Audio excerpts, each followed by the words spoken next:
Hello everyone, my name is Rishi. I am a third year CSE student at Merit University, and the topic that I am going to present is new trends in cloud security and encryption.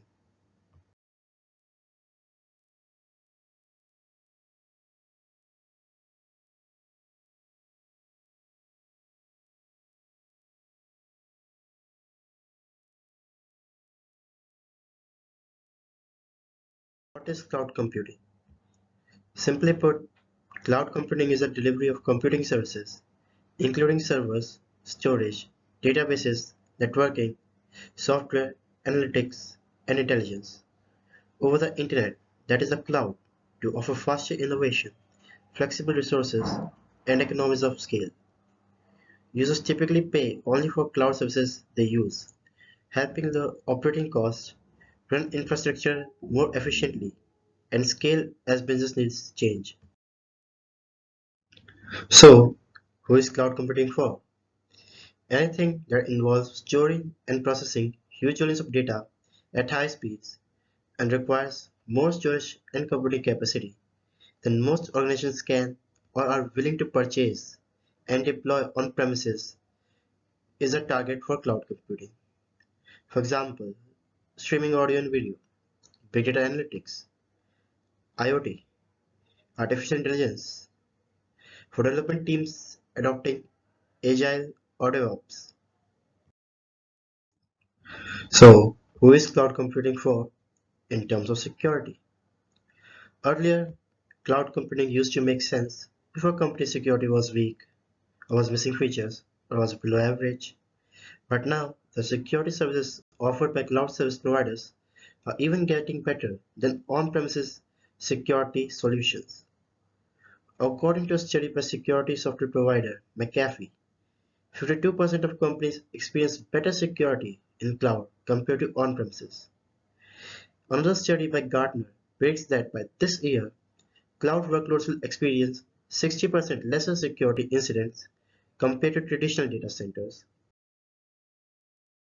So, key features of cloud computing are use of intent-based services to support business processes, rapid deployment, that is, instant deployment compared to traditional methods, cost based on usage or subscription, that is, users only pay for what they use, on-demand self-service, rapid scalability, and many more. What are the risks associated with cloud security? First massive risk with cloud is a concentration of data. A single breach can be significantly larger as compared to traditional systems. As there are multiple users, any user among them can also be a potential threat. Another risk is a lack of trust. The cloud acts as a big black box. Nothing inside the cloud is visible to the clients. Clients have no idea or control over what happens inside a cloud. Even if the cloud provider is honest, it can have malicious system admins who can tamper with the virtual machines and violate confidentiality and integrity. Clouds are still subject to traditional data confidentiality, integrity, availability, and privacy issues. What are the reasons for this? Most security problems stem from loss of control, lack of trust mechanisms, and having multiple tenants on the same cloud. These self-managed clouds still have security issues, but not related to the above problems. These problems mainly exist in third-party management models. So what does loss of control in cloud means? It means that all the data, applications, resources are with the provider. Everything from user identity management to security policies and enforcement are managed by the provider. Consumer has to rely on the provider to ensure data security and privacy.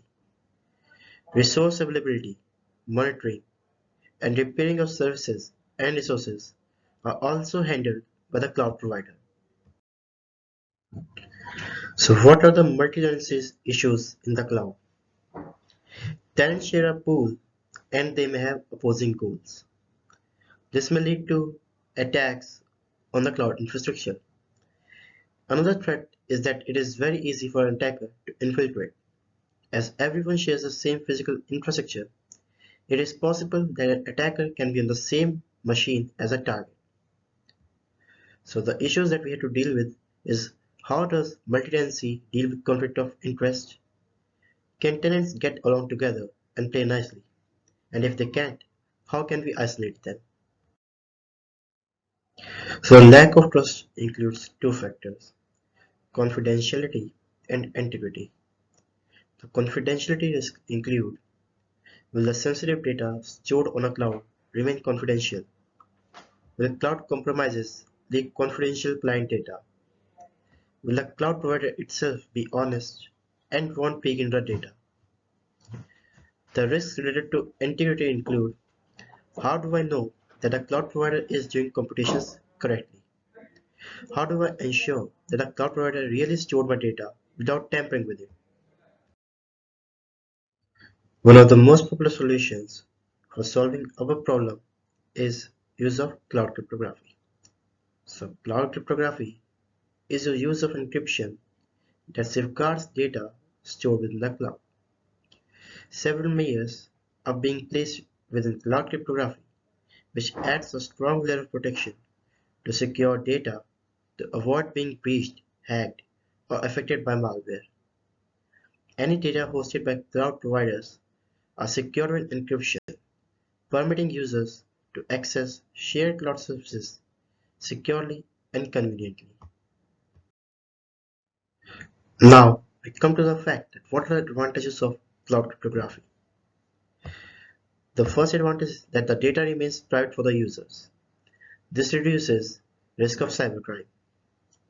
Another advantage is that organizations receive notifications immediately if an unauthorized person tries to make modifications. Only the users who have cryptographic keys are granted access. The encryption prevents the data from being vulnerable when the data is being brought over from one computer to another. Cloud encryption also permits organizations to be proactive in their defense rather than being passive. This protects them from data breaches and cyber attacks, and they have become a necessity in today's data-driven world.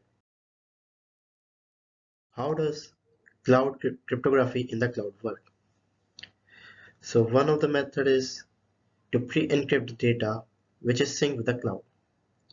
That is, there is software which can pre-encrypt the information before it gets to the cloud, making it impossible to read for anyone who tries to hack it.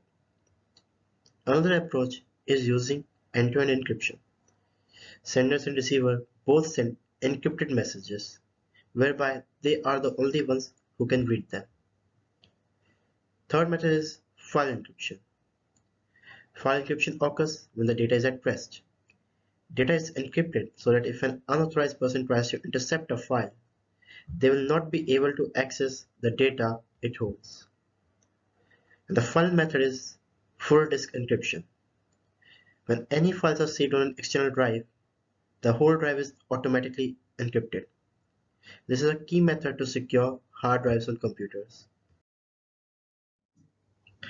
So the common cryptography algorithms used for cloud security are symmetric key cryptographic algorithm. So this algorithm gives authentication and authorization to the data because data encrypted with a single unique key cannot be decrypted by any other key. DES, 3DES, AES are the most popular symmetric key algorithms which are used in cloud computing for cryptography. The another method is asymmetric key cryptographic algorithm. So this algorithm uses two separate keys for the encryption and decryption process in order to protect the data on the cloud. The most popular algorithms are DSA, RSA, and Diffie-Hellman algorithm. And the final algorithm is hashing. While it is mainly used for indexing and recovering items in a database, it also utilizes two separate keys for encrypting and decrypting a message. Now, coming to the disadvantages of cloud cryptography.